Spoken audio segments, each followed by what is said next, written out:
Ya makanya sekarang kalau misalnya ada yang bilang orang dalam tuh orang yang punya kekuatan lah sebenarnya gitu kan, masih ada digunakan kata-kata orang dalam seperti itu.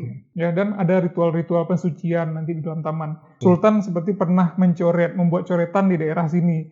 Orang yang dulu sering kan misalnya cungkil matanya oleh Sultan karena mengintip ke dalam istana misalnya seperti itu ya. Jadi banyak hukuman-hukuman itu mereka basuh aja dengan air Kurung Daru ini, mereka sembuh. Dang dung tang dang dang dang daga daga dum dam dam dam tung tang daga daga dum tung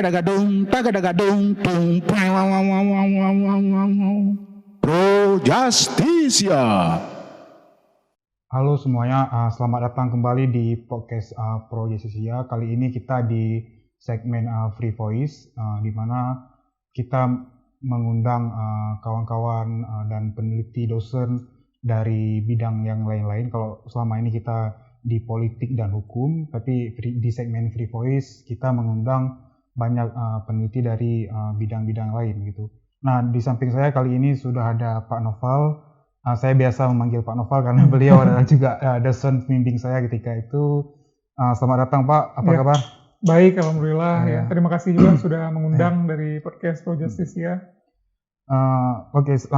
Saya akan bertanya banyak, tapi saya pengen juga dengar cerita Bapak kenapa bisa kenal dengan arsitektur gitu. Dari kecil fokusnya kenapa bisa sampai ke arsitektur gitu, memilih arsitektur sebagai jalan hidup. Ya. Jadi awalnya itu memang arsitek itu jadi ambisi saya atau jadi cita-cita gitu ya. Jadi kalau misalnya dari TK dulu ditanyain kamu mau jadi apa gitu kan, saya selalu jawabnya arsitek gitu ya, terus-terusan arsitek sampai ke SMA, kemudian mencari bidang gitu ya. Saya juga ditanyain apa arsitek kayak gitu. Akhirnya dari dulu saya pengennya tuh masuk ke arsitektur ITB gitu kan. Jadi ambisi jadi memang pertama, dari kecil gitu Okay. kan, pengen masuk ke arsitektur ITB, udah ngeliat arsitek-arsitek ternama dunia, Pak Ridwan Kamil saat itu sering saya lihat-lihat juga kan, karena arsitek.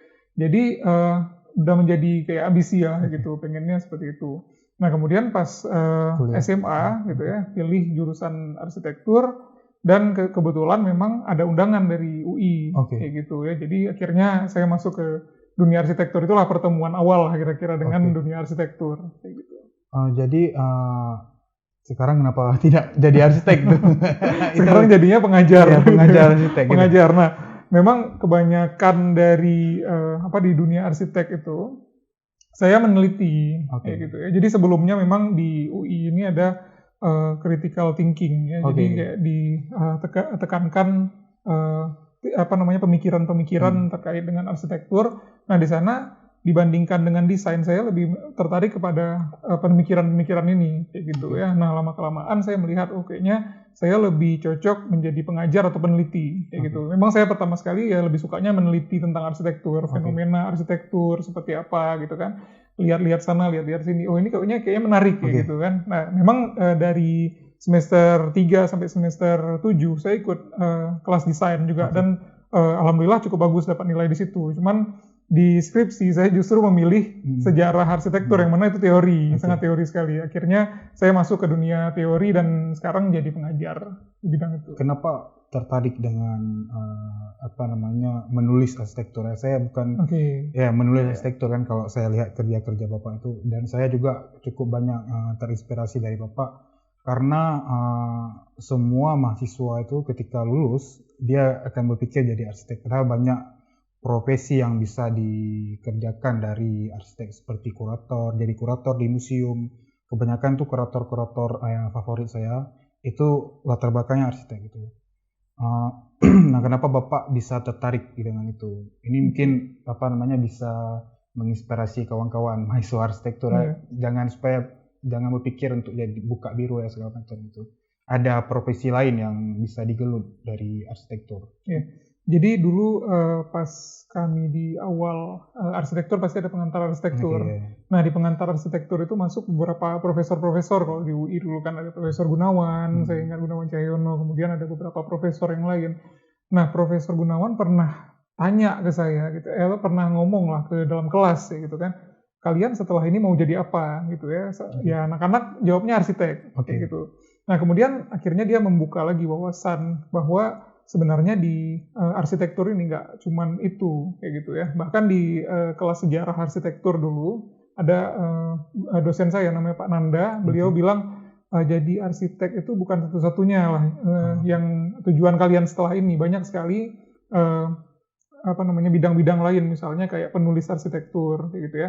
Jadi kayak misalnya penulis arsitektur rata-rata memang ada beberapa orang kayak gitu ya, kayak misalnya Avianti Arman kayak gitu ya. Jadi memang bukan hanya satu-satunya jadi arsitek kayak gitu. Jadi menjadi penulis arsitektur atau misalnya menjadi konsultan dan lain sebagainya itu sebenarnya banyak kayak gitu. Jadi selama di perjalanan mengikuti pembelajaran di UI itu dibuka beberapa kemungkinan-kemungkinan bahwa setelah ini kalian bisa menjadi penulis, bisa menjadi pemikir dan lain sebagainya. Dan itu ada di beberapa mata kuliah yang saya dapatkan dari itu, misalnya kayak sejarah arsitektur, kemudian teori gitu ya, kemudian metode gitu. Jadi beberapa mata kuliah itu dibukakan gitu ya, kayak dibukakan peluang-peluang kalian ini bisa menjadi sejarawan arsitektur, kalian ini bisa menjadi pemikir, bisa menjadi penulis dan lain sebagainya. Jadi disitulah kemudian saya ya karena memang suka menulis, kemudian suka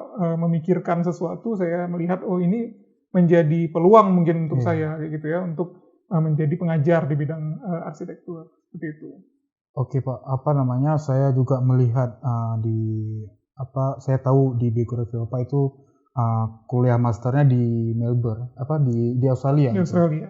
Nah itu ada dalam kurung itu by research. Oke. Itu kayak kenapa itu? Oke. Karena kan biasa ke master itu pasti studionya capek segala macam. Nah, saya melihat banyak video vlog di YouTube mahasiswa arsitektur itu yang master tuh gila-gilaan bikin studionya. Nah itu kenapa Bapak ini kayak mana tuh by research itu? Bisa diceritakan? Jadi di Australia ya berbeda dengan pendidikan di Indonesia, ada pilihannya by research, kemudian ada by coursework ya. Jadi ada dua mode gitu ya untuk pembelajarannya. Ada juga yang hybrid. Nah yang hybrid ini atau gabungan itu seperti di Indonesia ya. Jadi pertama sekali mengikuti kelas, kemudian di akhir nantinya ada tesis seperti itu. Nah kemudian ada yang by coursework ya, ini di luar saya ya, by research gitu ya. Kalau by coursework itu hanya mengikuti kelas saja, di akhir nanti akan ada tugas akhir dan selesai kayak gitu. Nah sedangkan saya tidak mengikuti kelas sama sekali gitu ya. Jadi by research ya. Jadi dari menulis aja gitu. Jadi dari pertama menulis tulisan, membuat proposal dan lain sebagainya. Jadi kalau dibilang ini seperti setengah PhD ya, atau half PhD gitu ya. Nah, Master by Research ini ketika disambung lagi 2 tahun itu bisa menjadi PhD seperti itu. Jadi Master by Research ini memang kita selesai daripada riset itu, maka selesailah pendidikan masternya. Nah, saya juga lupa perkenalkan tadi Pak Noval ini juga dosen di ISBIA, Institut Seni Budaya Aceh. Institut Seni Budaya Indonesia Aceh ya. Beliau koordinator di prodi desain interior. Itu Pak baru itu kan? Ya, di Aceh itu Pak. Di Aceh. Nah, sejauh apa perkembangannya? Oke ya, ini jadi kayak promosi sih. Ya, nggak apa-apa Pak. Karena ini prodi baru kebetulannya, jadi baru buka bulan Mei 2023 kemarin, dan kebetulan prodi desain interior ini juga yang pertama sekali di Aceh kayak gitu ya, dan pertama perguruan tinggi negeri di luar Pulau Jawa kayak gitu ya, yang membuka program studi desain interior pertama kayak gitu. Nah, desain interior ini juga sebenarnya lahir karena memang di Aceh ini kan belum ada pertama. Yang kedua memang ternyata perkembangan dunia desain interior ini cukup signifikan kayak gitu ya. Kayak misalnya kita memang hidup di dalam ruangan gitu kan, perkembangan retail, kafe dan lain sebagainya semuanya membutuhkan desainer interior kayak gitu. Dan juga yang masih sangat kurang sekali yaitu pengembangan desain interior kelokalan kayak gitu ya. Jadi misalnya desain interior yang mengangkat ide-ide budaya lokal, atau bagaimana desain interior daripada rumah-rumah masyarakat lokal misalnya kayak rumah Aceh kayak gitu ya, itu masih sedikit sekali studinya ya, sehingga di ISBI beberapa prodi-prodi yang memang belum ada itu akhirnya digagas untuk dibuka ya. Ada 2 prodi lain kayak kajian sastra budaya dan bahasa Aceh ya. Jadi mungkin kalau misalnya memang ada yang tertarik itu mungkin ada pilihannya di ISBI Aceh. Pendaftarannya udah dibuka? Pendaftaran sudah dibuka. Udah ada jadi mahasiswa pendaftaran sekarang? Sudah dibuka, mahasiswa sudah ada 1 angkatan. Angkatan berapa? Jadi angkatan pertama. Berapa kira-kira tuh jumlahnya? Untuk jumlahnya kita saat ini masih sekitaran 30 kayak gitu ya. Jadi kita buka setiap batch itu sekitaran 30 kayak gitu. Itu lebih enak tuh belajarnya karena ini. Jadi memang mungkin untuk minat dan di awal-awal ini masih mungkin belum sebanyak itu kan kayak gitu kan. Tapi mungkin kedepannya mudah-mudahan bisa lebih banyak lagi. Tapi itu materinya langsung fokus ke interiornya, tidak ada kan. Kalau di arsitektur kan kita juga ada belajar interior sedikit. Apakah mereka juga akan belajar metode perancangan segala macam gitu? Iya. Jadi kebetulan kita memang menyusun dari awal itu kerangka pemikirannya ini arsitektur interior. Ya. Jadi kalau misalnya ada yang pernah dengar arsitektur interior di UI, di Universitas Indonesia, kita memang mengadopsi lah beberapa materi-materi dari arsitektur interior di sana gitu. Jadi memang kita juga selain menanamkan ilmu-ilmu desain interior seperti yang ada di prodi-prodi desain interior yang lain, kita juga menanamkan hal-hal yang berkaitan dengan metode dan perancangan kayak gitu. Nah, di situ memang mungkin ada keterkaitan lah atau ada pertemuan dengan arsitektur kayak gitu. Ya, jadi kalau misalnya ditanya apakah belajarnya pure desain interior, ya memang kita prodi desain interior kayak gitu, tapi tetap ada ilmu-ilmu yang berkaitan dengan arsitektur. Dan yang menariknya juga ada muatan lokal kayak gitu ya. Jadi ada muatan lokal, kita masukkan ada beberapa mata kuliah seperti arsitektur dan interior kesultanan kayak gitu ya. Kemudian juga kita masukkan terkait dengan arsitektur dan interior masjid dan menasa kayak gitu. Jadi mereka juga bisa mengeksplorasi tidak hanya interior tapi arsitektur dari kekayaan yang ada di Aceh lah, yang selama ini mungkin belum dibahas. Itu pasarnya pasti membludak itu. Iya. Jadi mudah-mudahan itulah jadi daya tarik lah seperti ini itu. Ngomong soal kesultanan sejarah itu, Pak Noval juga kebetulan fokusnya kalau di arsitektur lebih fokus lagi itu sejarah itu Pak. Tentang sejarah arsitektur. Fokusnya sejarah di Aceh atau gimana Pak? Tapi kan so far yang saya baca dari penelitian Pak Noval itu banyak temanya itu tema tentang sejarah kota Aceh itu, di Banda Aceh terutama Kutaraja itu. Bapak mungkin bisa ceritain kenapa bisa tertarik itu dengan sejarah itu. Nanti kita akan bicara lebih soal penelitian Bapak. Oke, ya. Jadi awal mula saya tertarik dengan sejarah. Jadi ini panjang ceritanya ceritanya. Jadi pertama sekali saya ikut namanya ekskursi. Di UI itu ada namanya ekskursi. Ekskursi itu kayak jalan-jalan mahasiswa.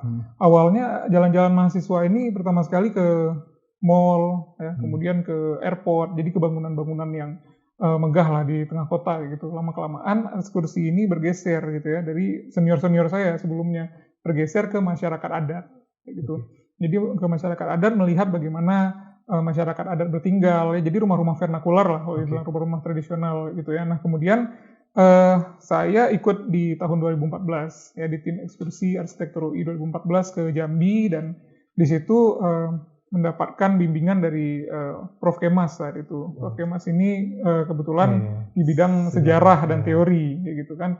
Nah, dari situlah kami banyak berdiskusi, ya.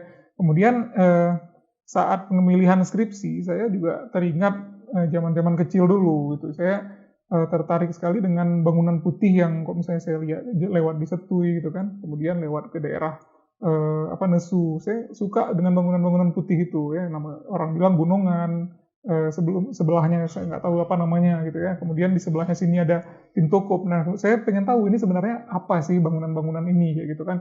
Nah, itu kemudian saat saya skripsi itu saya ada kesempatan lah untuk meneliti kayak gitu. Awalnya saya pengennya penelitiannya nggak terlalu mendalam gitu kan. Saya pengennya lewat buku-buku sejarah kayak gitu. Ternyata dari pembimbing saya saat itu, pembimbing saya Pak Nanda, ya beliau memang sejarah dan teori juga.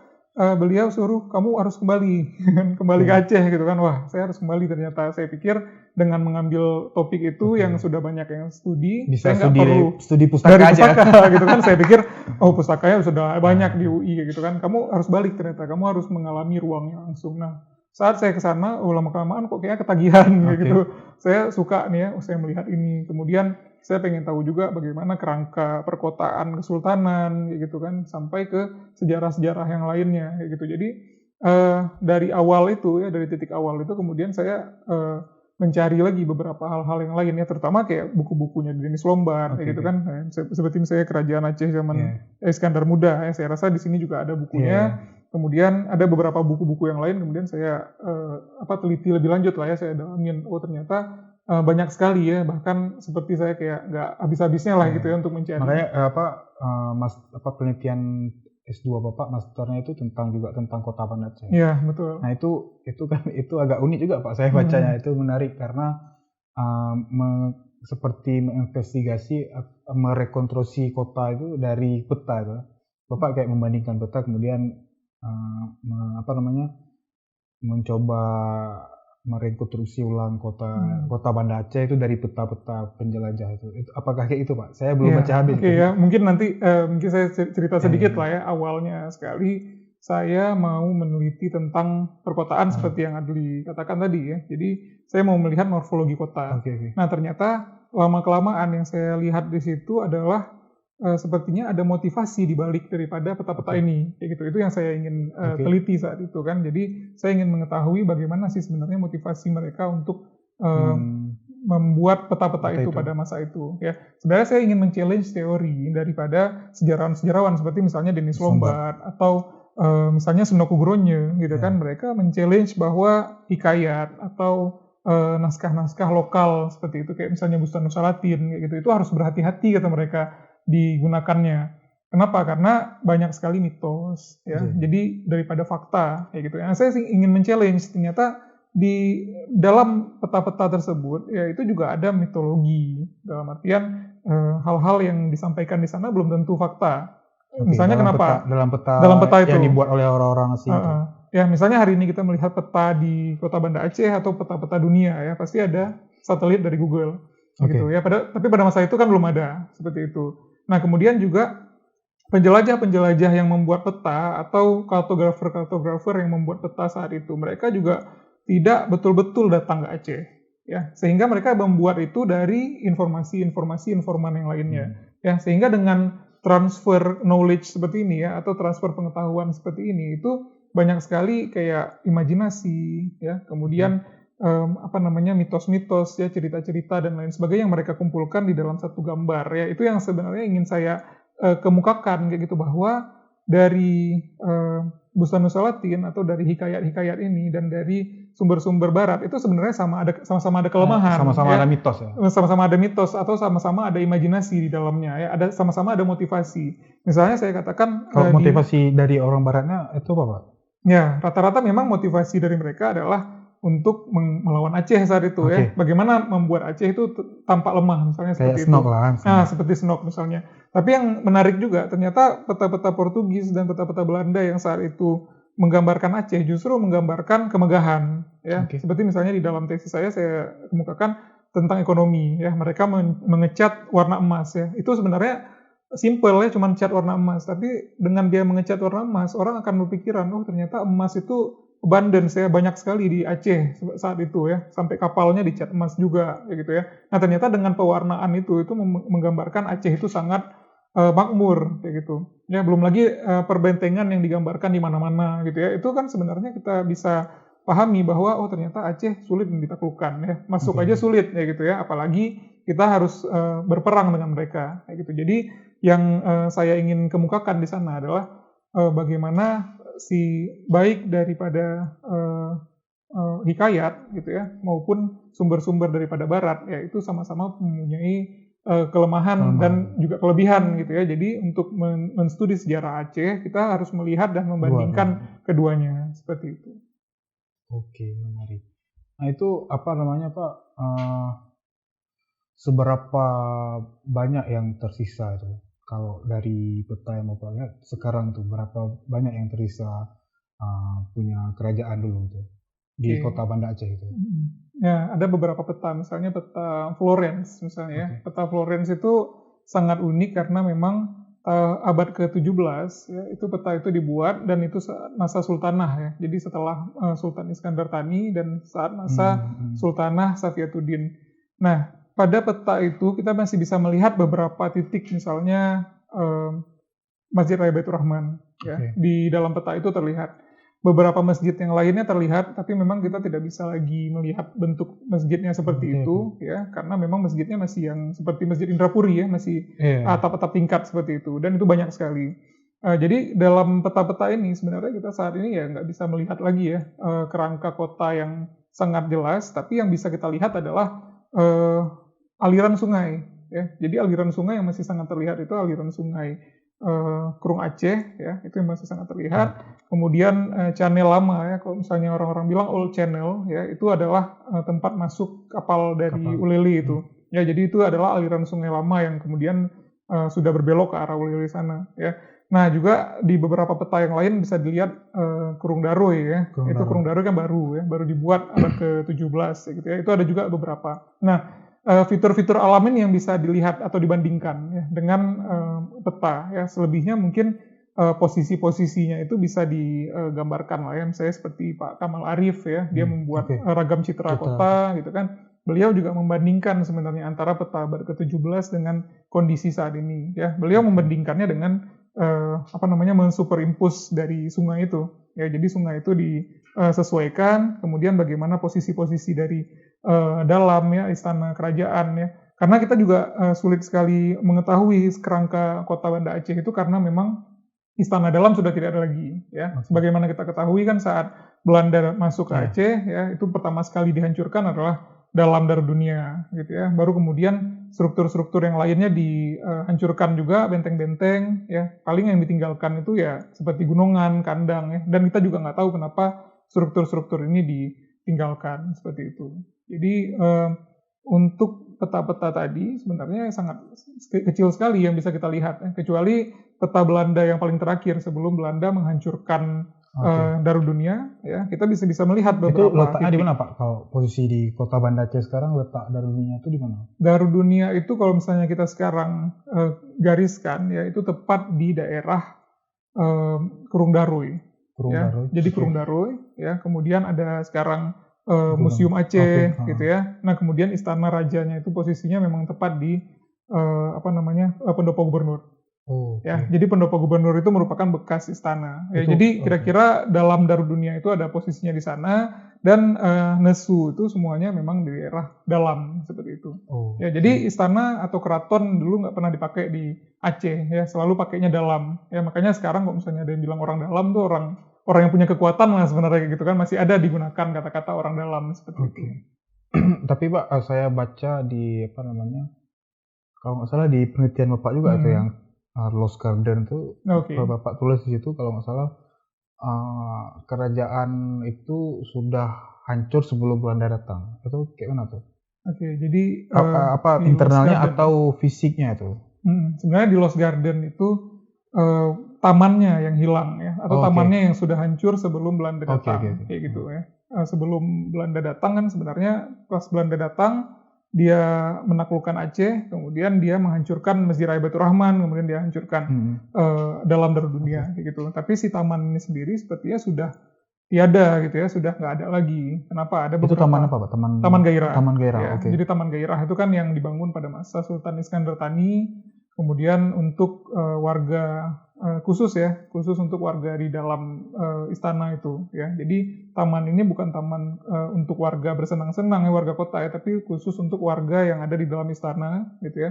Mereka bisa menikmati taman tersebut, dan juga mungkin ada fungsi-fungsi sakral dari taman itu ya. Karena taman di masa lalu itu kan bukan seperti taman hari ini tempat bersenang-senang, tapi taman pada masa itu lebih ke bagaimana raja bisa bertemu ilahi ya, dia di dalam taman tersebut ya. Ada satu cerita yang sangat menarik ya, ini mungkin tradisi daripada Majapahit atau sultan-sultan di Kutai dulu ya, raja-raja di Kutai dulu, mereka selalu menyambut tamu ya di dalam taman itu ya, dan ada ritual-ritual pensucian nanti di dalam taman.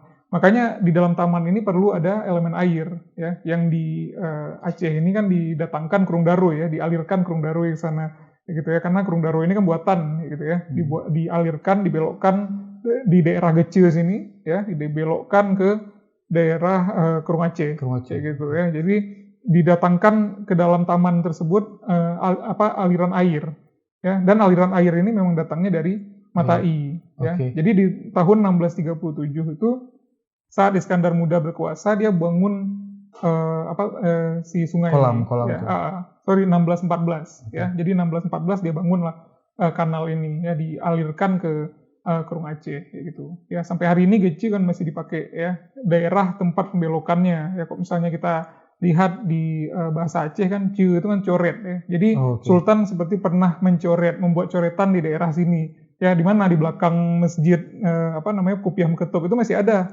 pembelokan sungainya ya. Jadi sungai aslinya itu mengarahnya ke Lampaseh, sungai yang buatannya itu Kurung Darui sampai hari ini masih mengalir ya. Dan airnya sendiri datang dari Matai.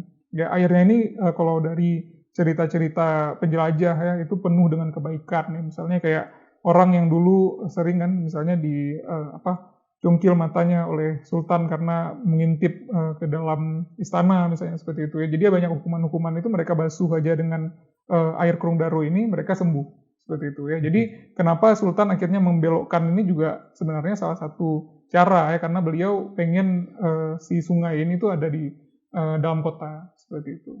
Oke, seberapa berpengaruh Belanda itu merubah tata kota Banda Aceh?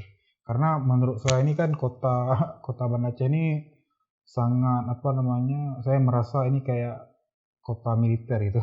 Jadi terlalu kaku gitu. Gimana? Seberapa berpengaruh Belanda? Ya. Jadi kalau menurut Bapak, mungkin Adli pernah ikut jalan-jalan arsitektur saya atau mungkin belum pernah ya? Belum pernah ya. Tapi mungkin ke beberapa mahasiswa saya bikin jalan-jalan arsitektur, sejarah arsitektur Indonesia supaya mengetahui bahwa di abad ke-16 dan abad ke-17 kan kota Banda Aceh ini sangat berbeda ya kondisinya ya. Dan begitulah sepowerful itulah Belanda mengubah tata kota saat itu.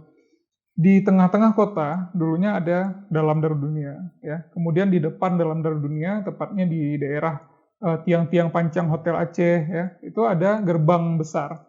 Ya. Jadi gerbang besar itu namanya Pintu Tani. Dulunya Sultan misalnya datang dari arah dalam itu, dia datang ke sana, kemudian masuk ke dalam Masjid Raya Baitur Rahman lewat pintu tersebut. Ya. Jadi pintu tersebut pun juga jalur lama itu kita nggak bisa melihat lagi jalurnya di mana. Kemudian Masjid Raya Baitur Rahman, ya. Jadi Masjid Raya Baitur Rahman sendiri posisinya juga masih di sana, tapi di depan Masjid Raya Baitur Rahman ada halaman besar yang sudah tidak ada lagi. Ya, mungkin hari ini sudah dikembalikan lagi ya dengan payung-payung ya. Tapi dahulunya ada namanya Medan Kayali di sana. Ya, Medan Kayali. Ya. Tempat raja nih. Itu alun-alun sebenarnya. Ya, jadi khayal ini dalam bahasa Arab itu sebenarnya penunggang kuda. Ya, jadi dulu alun-alun itu dipakai untuk menunggang kuda, kayak gitu ya. Jadi ada raja ya atau sultan, atau misalnya nanti sultan sedang mengundang orang-orang dari Portugis misalnya, mereka adu kekuatan dalam menunggang kuda di dalam Medan Kayali itu ya. Jadi Medan Kayali ada di depan situ, fungsinya untuk alun-alun. Nah, ketika Belanda datang ke Aceh kemudian mengubah tata kota, alun-alun ini dipindahkan ke Belang Padang. Yang mana akhirnya di depan Masjid Raya Baitur Rahman tidak ada lagi alun-alun ya. Jadi kota Banda Aceh ini yang tadinya alun-alun itu di depan masjid, sekarang alun-alunnya sudah terpisah dari masjid. Gitu. Jadi struktur kota sudah sangat berubah. Pasar Aceh yang awalnya itu posisinya di daerah Peniti. Ya, jadi kira-kira di depan lapangan Kayal tadi atau Medan Kayali tadi harusnya ada pasar di seberangnya ya, kira-kira di daerah Simbun Sibre atau ke arah jembatan Peniti itu ada satu pasar besar yang namanya Pasar Aceh gitu kan, atau dulu disebut Pakan Seridaria ya, karena banyak orang-orang dari Pasai ya yang disebut dengan Seridaria, mereka berjualan di situ. Nah, kemudian juga pasarnya disandingkan di samping masjid sekarang. Jadi kan Pasar Aceh dipindahkan ke belakang situ kan sekarang ya. Jadi tata kota ini sudah sangat berubah sekali ya. Sebelumnya mungkin bisa dibandingkan dengan tata kota di Jawa ya, karena ada satu lapangan, ada masjid ya, kemudian ada beberapa pasar gitu ya, dan istana, itu semuanya membuat satu perbandingan yang cukup similar gitu ya, atau sama dengan di Jawa. Ya, tapi hari ini ya semuanya berbeda gitu ya, sudah dibuat jalan-jalan ya, kemudian jalur-jalur jalan pun juga sebenarnya dulu jalur-jalur kereta api lama, sehingga hari ini bisa kita lihat sebenarnya kotanya ya seperti kota yang Adli bilang tadi, kota militer kayak gitu ya, kota militer, karena fungsi hari itu memang untuk perlawanan terhadap rakyat-rakyat Aceh di pedalaman seperti itu. Oke, ini apa namanya, sebelum kita tutup, saya ingin ini bertanya. Ini sebenarnya keresahan saya sendiri, bukan keresahan sebenarnya, penasaran gitu. Dan saya belum menemukan jawabannya, Pak. Ini pertanyaan pribadi ya. Ini kan ada AI, Pak. AI. Artificial Iya. intelligence. Oke. Bagaimana itu berpengaruh terhadap sekolah arsitektur kita hari ini? Karena banyak aplikasi. Saya sudah coba kemarin dan ya lumayan untuk render dan buat dana segala macam. Tapi kan ada juga, saya baca artikel, ada satu bangunan yang sudah berhasil, kalau nggak salah 80% itu berhasil dibangun dengan AI, didesain dengan AI, dan itu berhasil dibangun. Ya, kalau Bapak melihatnya kayak mana? Oke, jadi saya beberapa waktu yang lalu juga pernah membaca ya terkait dengan AI, ternyata bisa memproduksi ruangan arsitektur yang secara virtual dengan sangat cepat, gitu ya.